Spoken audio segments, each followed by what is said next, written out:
কবরে আযাব হয়। যদি আপনারা বুঝতে চান, প্রমাণ চান, যাদের আব্বা মারা গেছে, যাদের মা মারা গেছে, বাড়ি যাবেন, বাড়ি যাইয়া কবরের পাশে একটা গরু বানবেন, একটা ছাগল বানবেন, বাদিয়া ভালো খাবার দিবেন, বাদিয়া খাবার দিয়ে আড়ালে দাঁড়ায় থাকবেন।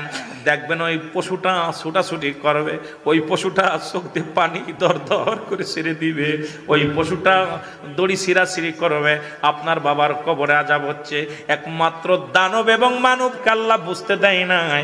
কবরের শিক্ষার যদি দুনিয়ার মানুষ জানতো, শুনতো, এই দুনিয়ার জিন্দেগির মানুষগুলো হাট পেল করে মারা যেত। মুসলমান শুনে নাও, এই জন্য এই জিন্দেগি কার জন্য তুমি অন্যায় অপরাধ করো, কার জন্য তুমি অন্যায় জুলুম করো, কার জন্য কেউ তোমার নয়, কেউ তোমার নয়। আমার ভাইরা, আমার বন্ধুরা, আমি আপনাদের কাছে করজোড়ে একটা দাবি করে যাই, এই দুনিয়ার সম্পদ খাবে লোকে, তোমার বডি খাবে পোকে।